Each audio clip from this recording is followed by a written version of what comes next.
tending to drive change. So with that in mind, those certifications matter, and we encourage them, again, at all levels and for our prime suppliers.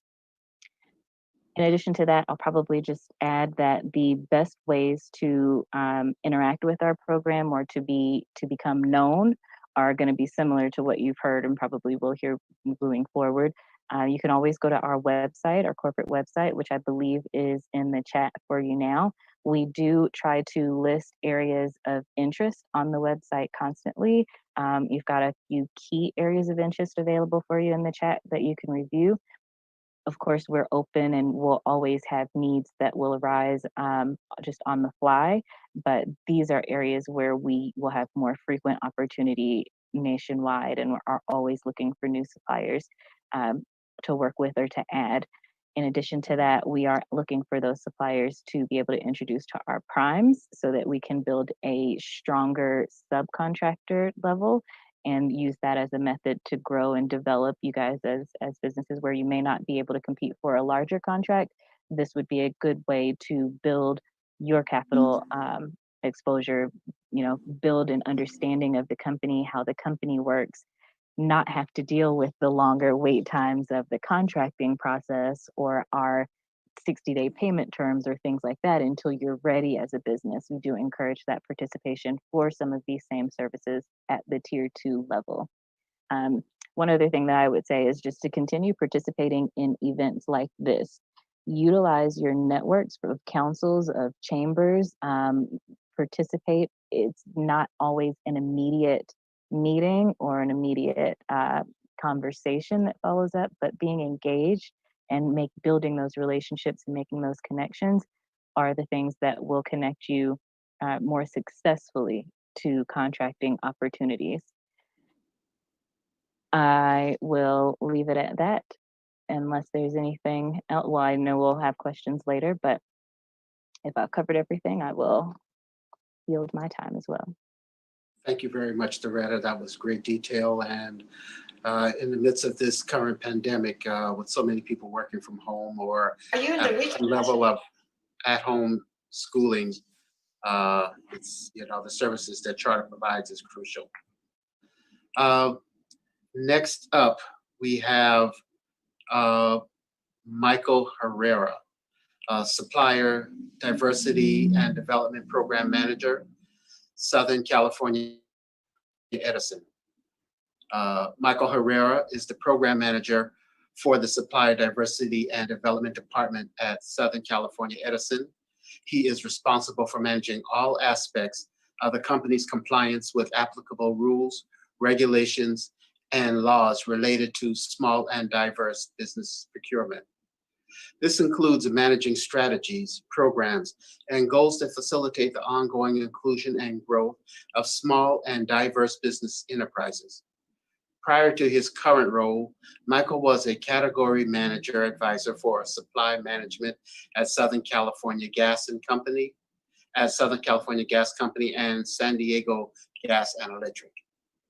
Over his professional career, he has led large cross-functional project teams, managed multiple multi-million-dollar budgets, negotiated large settlement agreements, led the execution of strategic sourcing efforts, in addition to other contract management activities, and also worked for a small women-owned general contractor out of Orange County, California.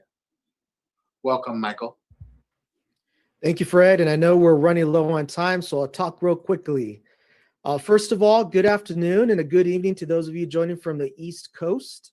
I want to first thank NAAC NDC for inviting me to share at today's conference, as I think we can all agree that this year has certainly been a very unique one, and one that discussions like this can prove to be very fruitful for a small and diverse-owned business community, who many are looking to rebound from some of the challenges that they faced and continue to face. So thank you once again. As Fred mentioned, my name is Michael Herrera, and I'm a program manager with SoCal Edison Supply Diversity and Development Program. For those of you who may not be familiar with Southern California Edison, we are one of the nation's largest providers of electricity, spanning over 50,000 square miles of service territory and safely providing electricity to 15 million customers here in Southern California. through the marvelous work of our over 13,000 diverse employees. To start off and give you a flavor of SoCal Edison's commitment to small and diverse owned businesses, we spent over $5 billion in 2019 alone, with over $2 billion of those dollars being spent with small and diverse owned businesses, over 600 different small and diverse owned businesses to be exact.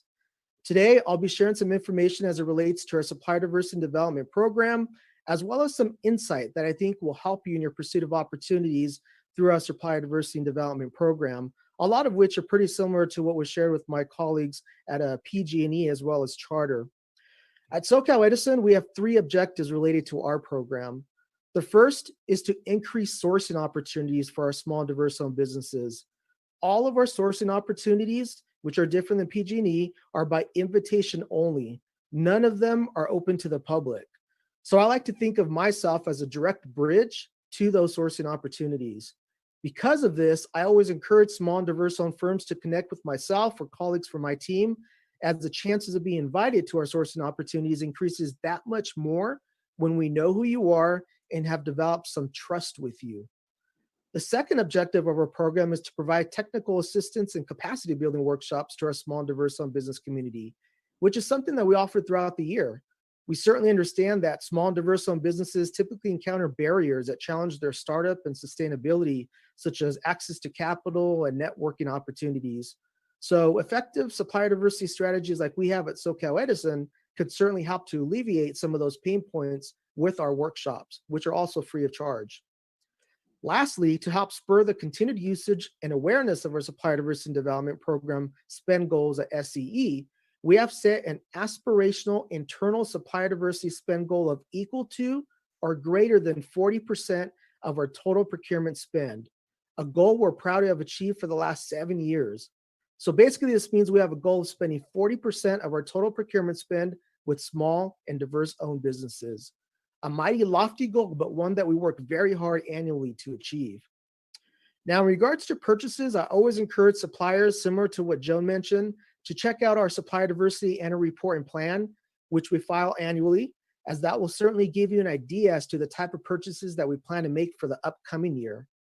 Other fruitful documents to review as it relates to the type of purchases that we make include our white papers, which we published the last couple of years.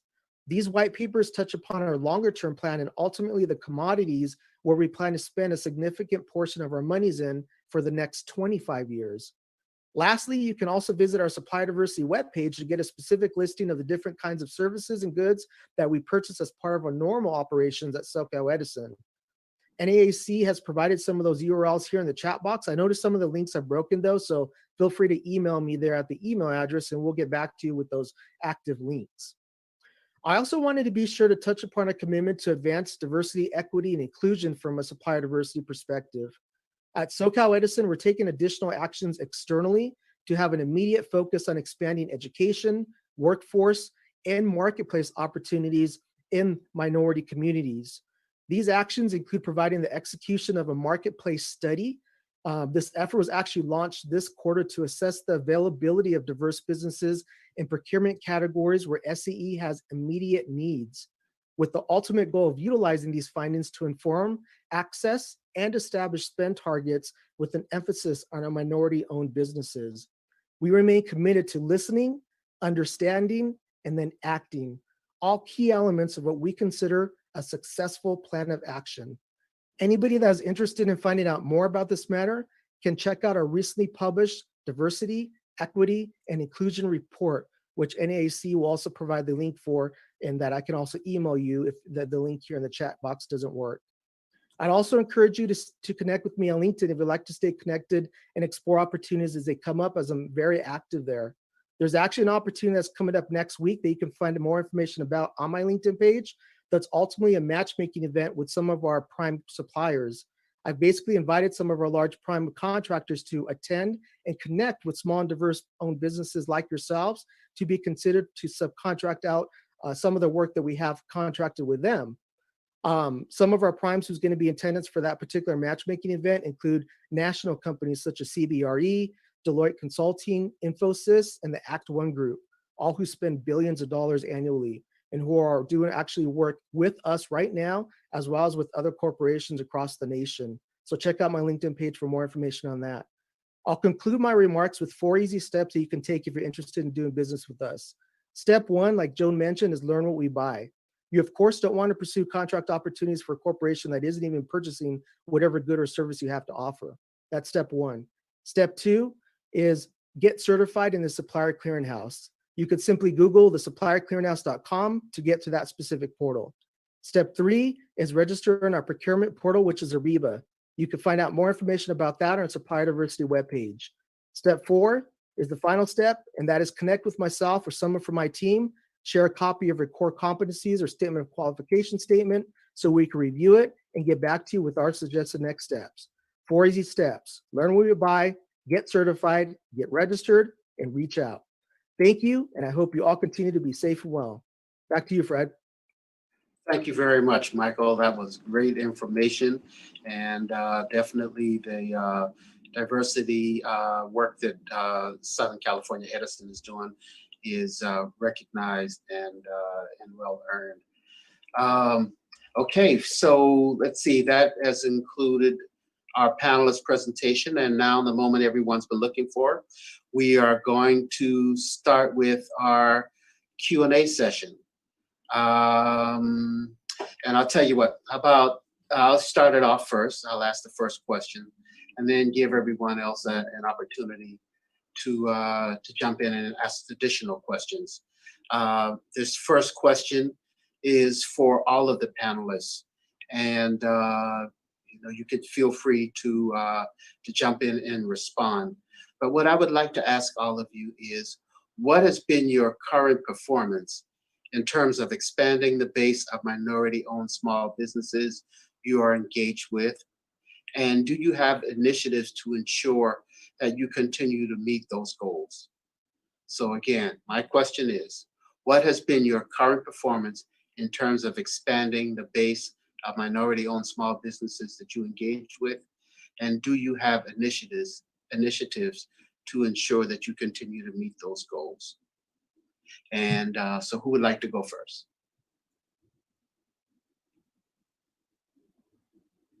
This is Dr. Lawrence. I can go. So because of the pandemic, it has made things, as we all have heard, and clearly as we see now, it's made things just a bit challenging. I know within the department in and of itself, one thing that we've tried to make sure that we've done is look at how we can expand the defense industrial base with key partners that we currently are working with, but also how can we cast the widest net to ensure that those small businesses as well as mid-sized businesses have an opportunity to compete for federal contracts. So within the Office of Small Business, primarily what we have done is we have weekly webinars. And in those weekly webinars, we have topics, we're discussing a number of different topics about how to do business with the department, how to get registered in SAMs, how to utilize FPDS&G. And then we've also taken a step further and looked at, how does the CARE Act, how is it beneficial to the small businesses? How can the small businesses utilize the CARE Act? So what we've done, we've tried to educate as much as we absolutely can to ensure that, we get the word out that even though the pandemic has hit across the land, that we are still trying to do all that we can to ensure some diversification within the portfolio. As it relates to initiatives, I know I am also the Associate Director for the Indian Incentive Program. And the Indian Incentive Program is a program that is devised to assist the Native American, Hawaiian-owned, Alaskan-owned company to assist them in ensuring that they have an opportunity to also participate within the federal sector.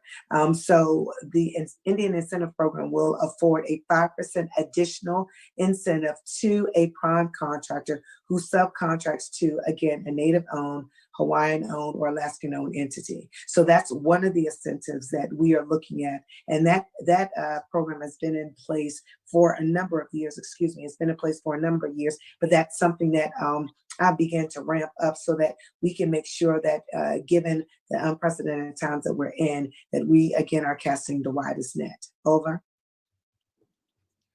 Thank you very much for that, Dr. Ruby, for your comments. Anyone else? I'll go ahead and jump in on that as well. As far as performance goes, Charter is currently at about 9% of our national diverse spend being with diverse suppliers, and we are climbing. We are working toward a goal of 12% over the next couple of years. I personally think that's pretty good. We just started our program in the last few years, and we've ramped up pretty quickly. So things that we're doing to make sure that we're reaching out to and continuing to expand our business with diverse suppliers are our partnerships. So this is a valuable partnership for us, as well as about 15 other organizations that we work with, national and regional. So our goal, my goal, I should say, in particular, is to make sure that we've got a good network internally to be able to mine those opportunities.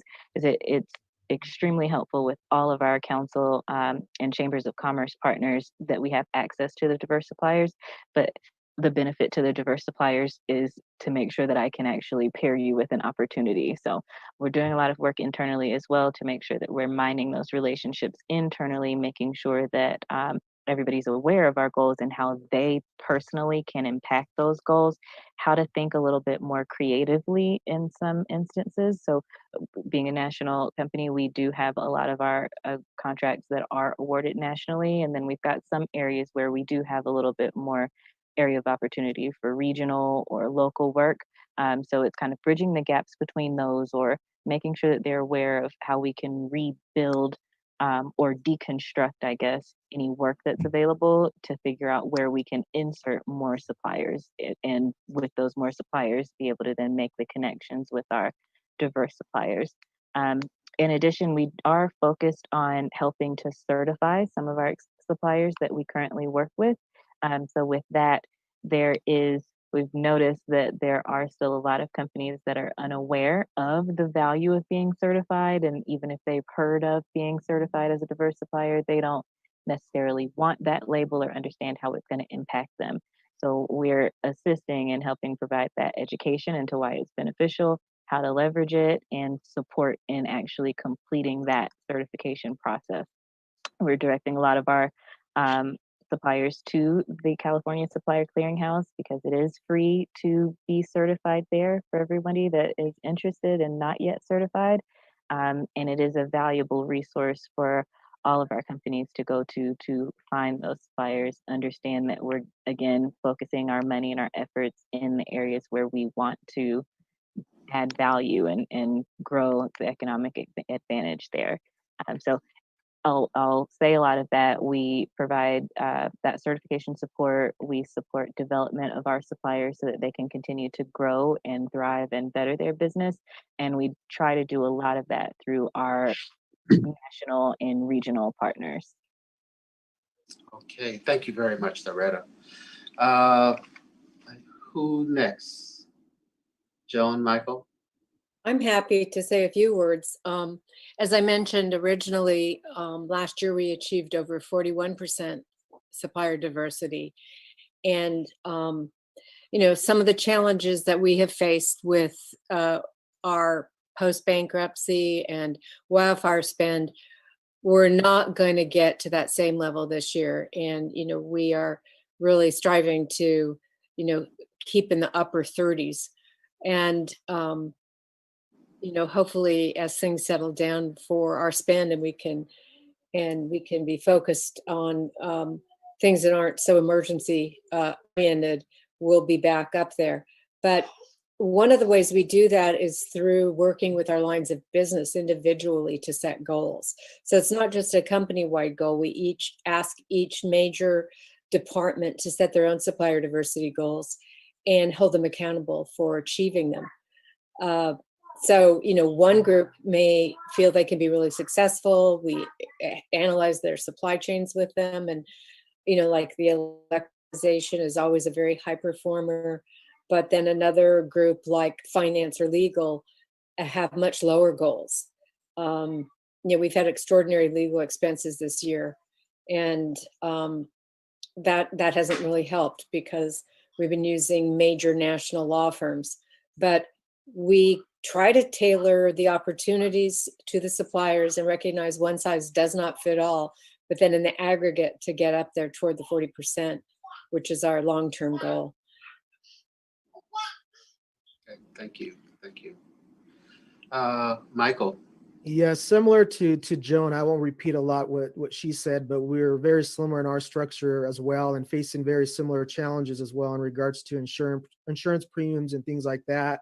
One thing we like to navigate folks to is the amount of monies we're spending with diverse suppliers, which this year will actually be more than what we spent last year, although our total overall percent will probably drop as well because of the wildfire cost and the fact that we're having to pay insurance premiums where unfortunately there are no diverse suppliers in that particular space that we can utilize for the amount of insurance coverage that we need. And so we're using global companies to be able to provide us that kind of coverage. And so we continue to invest everything we can. We're in the communities where we have our challenges, and we're actually asking the community, the local community, to attend workshops where we're looking to identify those diverse owned companies that we can utilize for the specific challenges within their own neighborhood. So that's one thing that we've done in regards to the wildfires, vegetation management kind of efforts, as well as some of the facilities that were damaged during the wildfires, which means that we're producing less electricity in some areas, some of our hydro dams and things like that.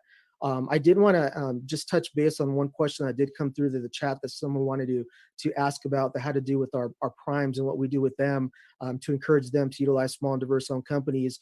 And what we do is during the RFP process, before even awarding a contract to one of our primes, such as Deloitte, is we ask them to pledge a certain percent of their contract as to how much monies or part of their contract they'll be subcontracted out to small and diverse owned companies. So if they say, hey, SoCal Edison, we're pledging 25%.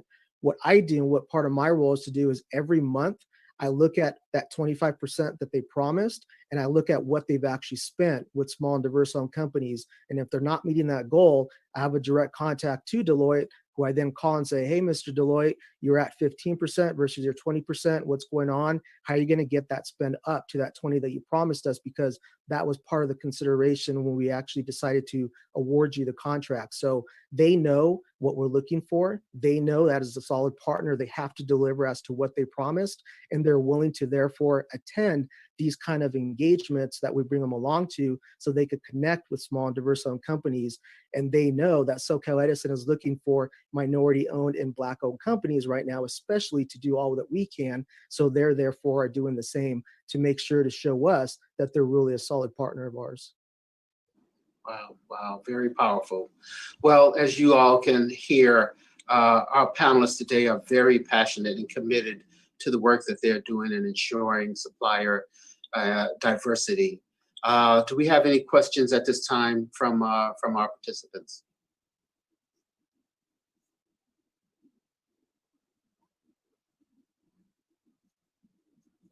I have a question for Michael. Hi, Gil. Yes. So Michael, we do a little bit of business with Edison, but you mentioned Deloitte and on professional services side, and also you didn't mention PwC, but they do your annual audit. Are you moving in that direction to try and get minority firms to participate in your annual audit? And with Deloitte, you say you monitor. How do you get back to the firms that they're doing business with as well to see what they think of the relationship? We do. So we'll do regular touch bases, especially with those significant high spend suppliers. We'll first reach out to Deloitte and get their perspective. Hey, how is your supplier diversity program going? You pledged 20%. You're either meeting it or you're not. We have a listing of the firms that they're actually utilizing. So we also do an annual audit. We'll actually reach out to the firms that they're subcontracting to, and we'll make sure that the numbers they're providing us actually do align to what the numbers and the payments that are actually being issued to those subcontractors.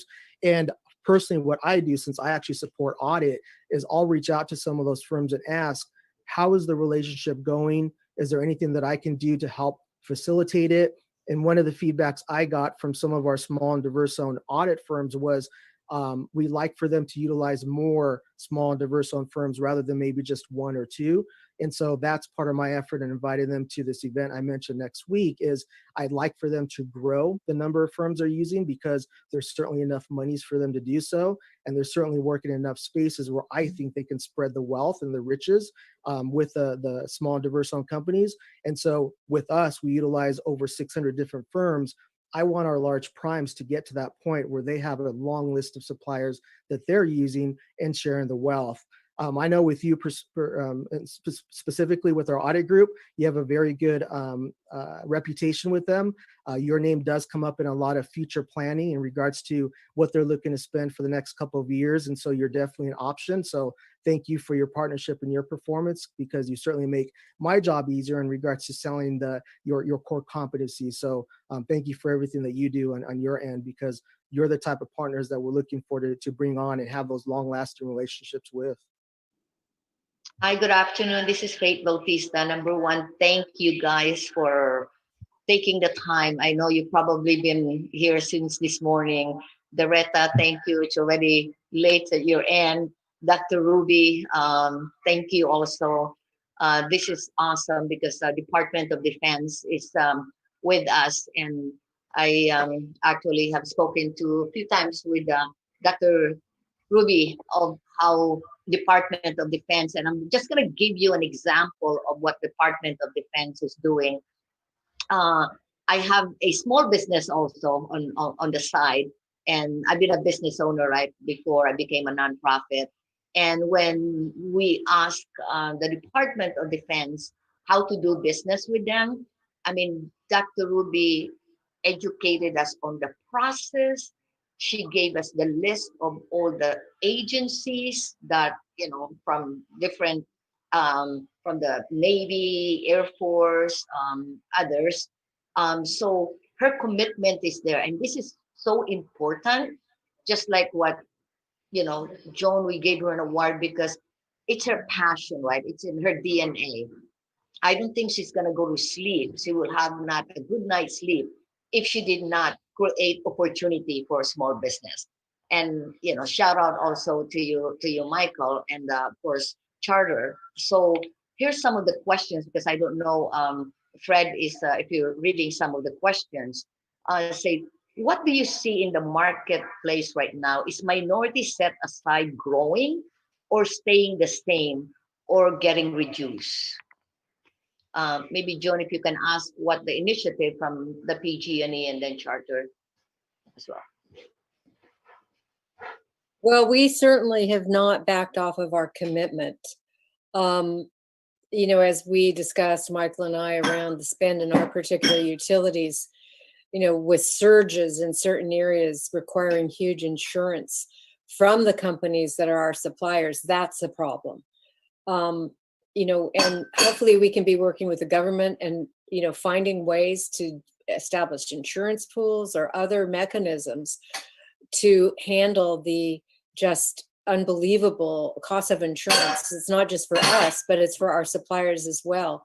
And the management of risk, because people look at California and they look at what's happening every year with our dead forests, you know, 60% of which are federal lands, but, you know, a little spark and they're gone. So, you know, we have to work together to maintain the great results that we have with minority businesses up till now, facing these challenges. We have a special workforce team that we started at PG&E on barriers for diverse suppliers right now. And it's the same barriers any smaller supplier would face in dealing with the requirements around safety, risk management, insurance. They're huge. And, you know, we look forward to working with you, Faith, and your organization on this, because I think, you know, with a lot of your contacts, you know, and your creativity, maybe we'll be able to come up with something.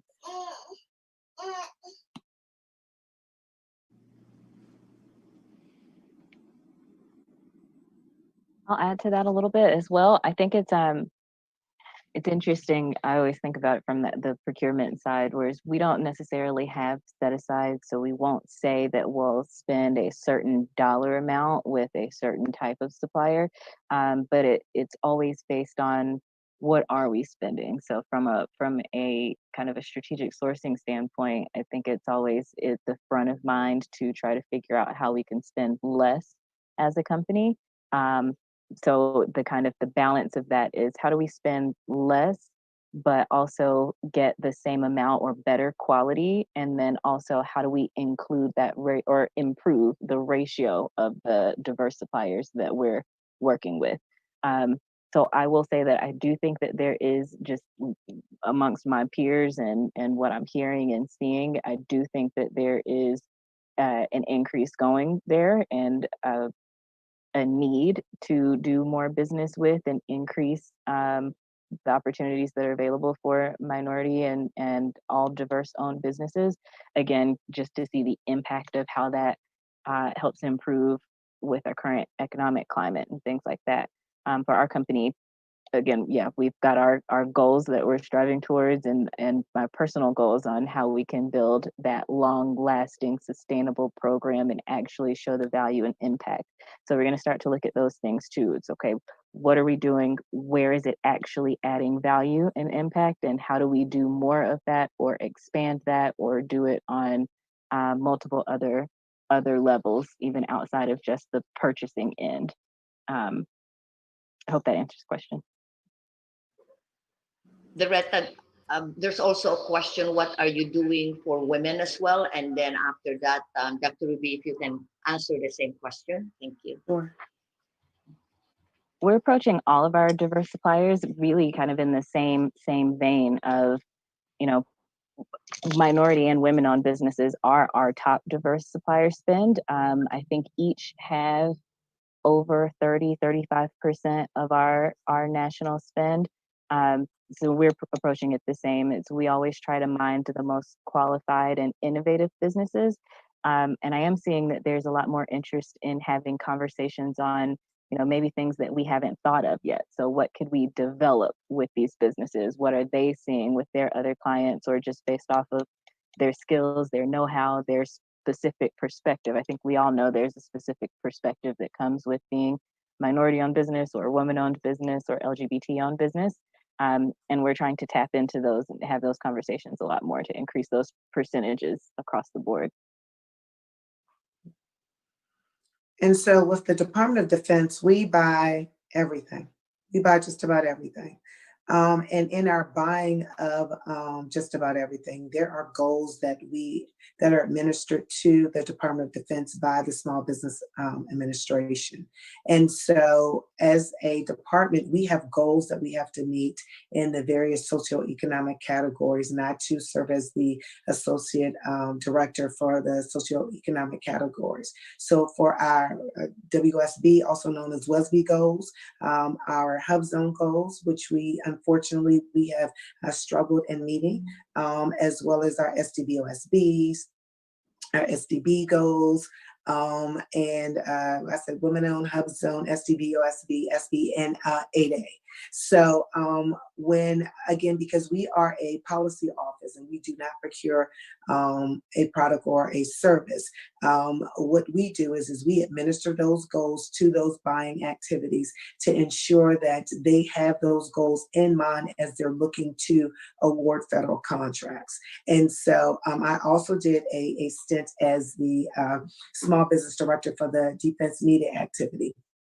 And it was a temporary appointment from senior leadership in the office because there was a gap, if you will. It was a one-man office, and the individual was taking a leave of absence. And of course, the work never stops. So there was a need there, and senior leadership asked me to fill in the gap in that position. And I make mention of that simply because that is a buying activity. It's one of our fourth estate activities. And so it was very, very important to me to get the word out about, again, diversifying the portfolio. I know I've said that word a few times this evening, but that's really what it's about, increasing and expanding the defense industrial base. And so in doing that, I had to work very, very closely with the head of contracts for the defense media activity. And when I went to, I made my earlier point rather where I was sharing to ensure that you utilize the networks. One of the networks was making sure that I educated the acquisition body, the acquisition directorate, on ways in which they need to look at ensuring that their socioeconomic goals are met. Because again, it's two different categories. You have your overarching goals, and then you have your goals for your socioeconomic categories. So I know, again, the department has done a bunch of education and outreach. I too have led numerous conversations regarding women-owned small businesses. How can they engage? How can they get a seat at the table? How can they be heard?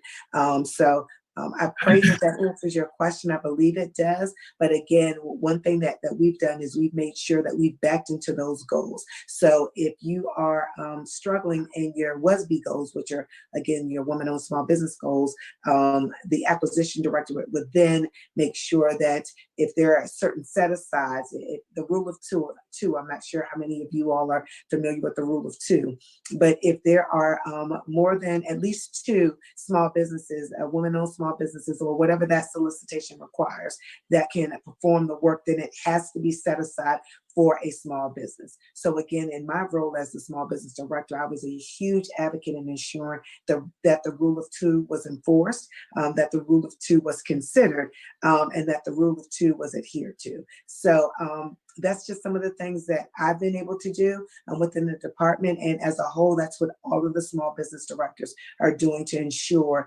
that the socioeconomic categories and that the goals are achieved. Over. Dr. Lawrence, they also asked a question, what's hub zone? Tell us a little bit more about it. Sure. So hub zones are your historically underutilized business zones. So those are the areas that are going through more often than not gentrification. And so again, the department does not. That is a challenging area for us. So if you are in a hub zone, and if you're unsure if your business is in a hub zone, you can go online, put in hub zone, put in your zip code, and it will let you know if in fact the area in which your business is housed is in fact a hub zone. There are hub zone set-asides. Because the department does not historically meet that goal, there are tons of opportunities, i.e. hub zone set-asides that a small business can venture into. I would just like to caution, if I may, that it's not enough for you just to be in an area that's identified as a hub zone. At least 50% of your employees must also come from that hub zone. So if you are an engineering firm and you are you're thinking about establishing your business in a hub zone, please take into mind that 50% of your employees must come from that area. So again, if you are an engineering firm or an IT firm, you need to make sure that the community can support your business through employment. Over. Thank you, Lenia.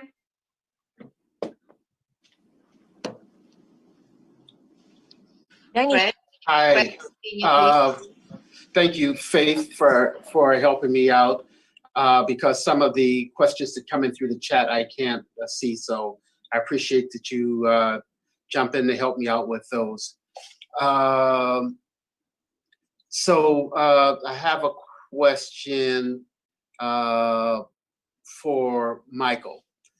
And Michael, this question is, can you please tell us some of the most in-demand services and requirements you have at SoCal Edison right now, which a small business like me can explore? So similar to what was mentioned earlier, I think on the veg management side, for instance, we're going to be investing for many, many years, a lot of money's in that space, as well as electrification. Charging stations are going to be installed throughout our service territory. All the construction that's involved with that, we'll be looking to make sure to procure and that we're set up for. A few months ago, we received a very large approval on our budget, our GRC that we had submitted. And so with that monies, we're now building up and getting prepared to roll the plan out starting sometime next year. And so there's going to be a lot of construction, a lot of procurement in that particular space that we're looking to invest in, as well as electrification of buildings. We're going to be doing a lot of retrofits to buildings, so all the construction services involved with that.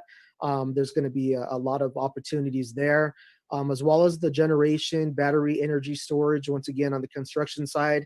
And you hear me mentioning all these construction opportunities because 80% of our spend is in that particular area, what we call transmission distribution. So 80% of our supply diversity monies will be spent in that particular space. But as Joan mentioned as well, we have our regular operations that we have to keep going, which involves purchasing of laptops, of paper, of cleaning our buildings, things like that, as well as preparing us for going back to the office. It was recently announced for at least me and my team is we won't be going back anytime before July. And so within now in that time frame of July, we're going to be installing a lot of safety precautions and contact tracing and what have you to make sure that when all of our 13,000 employees come back to the office, that it's done in the most safe manner. So those are the particular areas that I see a lot of movement in right now, as well as some of the areas that I touched upon with Gil on the audit side and making sure that on our wildfire risk mitigation efforts, all of our poles, all of our wires are all in good condition and aren't starting any fires. So I think a lot of innovative technologies, advanced technologies, it's something that we continue to look at as well to make sure we're using the latest and greatest to try to detect those fires, turn off the power in certain areas the most efficient way as possible, and then get it back on in the most efficient way as possible as well. Great. Thank you. Let's see, I have another question, and this one is for Joan. As a small business who want to engage with PG&E, are there environment-related compliance standards that we need to meet to be considered? Can you give an idea if you do? Well, it does depend on the work that you're doing. But the reason we started our Diverse Suppliers Go Green program, which Faith has attended and is a big fan of, which is a training program for diverse suppliers on environmental sustainability, is that it's always going to be a competitive advantage. I'm so sorry to interrupt, but I'm being asked to have everybody come back to the general session in which I posted the link in the chat. They're asking for everybody to come back